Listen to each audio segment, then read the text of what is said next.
Alors c'est vrai que depuis 2001, sans faire de polémique, ce sont les chiffres qui sont là, le nombre de demandeurs de logement a augmenté de 15% à Paris. Nous arrivons aujourd'hui à un record, hein, vous l'avez dit, 120 000 demandeurs de logement à Paris. C'est vraisemblablement la problématique numéro un à Paris aujourd'hui et pour les Parisiens. Alors il y a plusieurs solutions que l'on peut envisager. Nous en proposons au moins quatre. La première, c'est qu'il faut pouvoir construire assez facilement à Paris. Ce que nous avons constaté, c'est que la municipalité actuelle, par le plan local d'urbanisme, a réduit la densité. Et quand vous réduisez la densité, vous réduisez la constructibilité possible, et donc le nombre de logements neufs que vous allez construire. Et ça s'est traduit immédiatement dans les chiffres, puisque aujourd'hui, Paris perd des logements. Et justement parce qu'on ne construit pas assez de logements neufs. Donc ça, c'est le premier point, c'est qu'il faut redensifier la ville, si l'on veut résoudre cette crise du logement. Le deuxième point, c'est que nous voyons bien que le taux de rotation dans le logement social est très faible. Il est de l'ordre de 3,5 à 4%. Il n'a cessé de diminuer d'ailleurs ces dernières années. Pour la simple et unique raison, c'est que les gens, une fois qu'ils ont acquis un logement, ou qu'ils s'en sont vus attribuer un, ils restent. Parce qu'ils n'ont pas d'autre solution. Et donc, on en arrive à une situation de blocage qui fait qu'aujourd'hui, la chaîne du logement, vous commencez dans le logement social, puis vous passez dans l'accession dans le logement intermédiaire, puis vous passez dans l'accession sociale à la propriété, puis enfin vous devenez propriétaire dans le logement privé.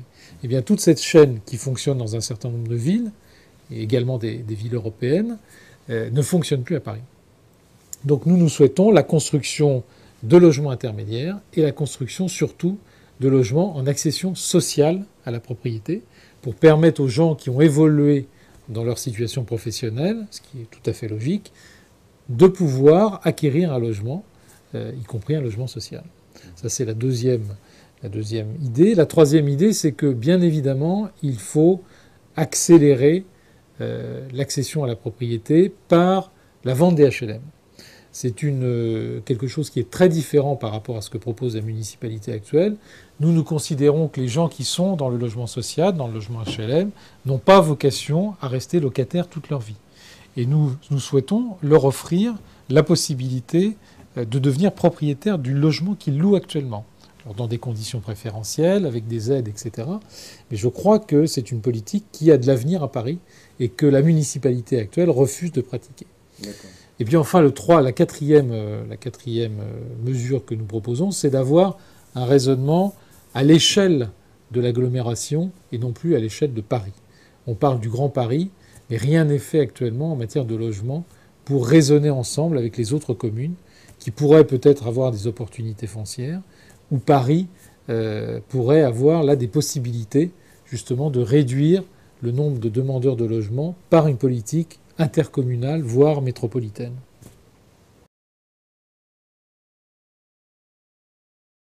Effectivement, le maire de Paris a lancé pour son deuxième mandat, il ne l'avait pas fait lors du premier mandat, il l'a lancé au début de son second mandat, donc en 2008, il y a un peu plus de 2 ans, ses projets de tours.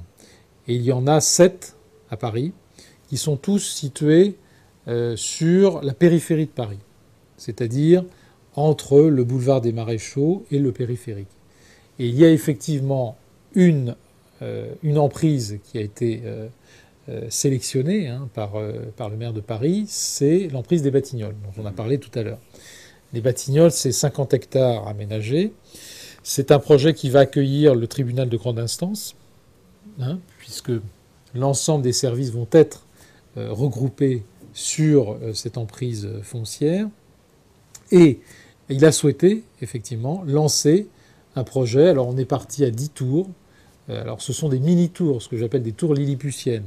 Ce sont des tours de moins de 50 mètres. Ouais. Donc, ce ne sont pas des vrais tours. Ce sont des tours qui sont modèle années 70, pour parler très clairement. Et ces tours seront destinées à accueillir du logement social. Donc, des tours de moins de 50 mètres accueillant du logement social, on connaît, c'est le modèle des années 70.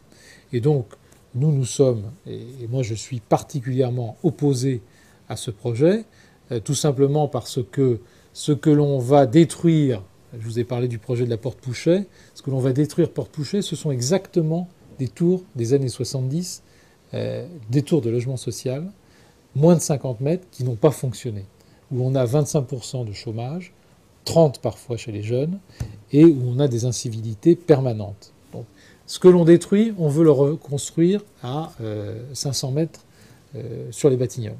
Donc ça, c'est inacceptable. Et nous avons lancé avec le maire du 17e, Brigitte Kuster, une pétition contre ce projet du maire de Paris, qui a recueilli 10 000 signatures. Donc vous voyez que les gens sont très mobilisés et sont en majorité opposés à ce projet de tour de logements sociaux sur les Batignolles.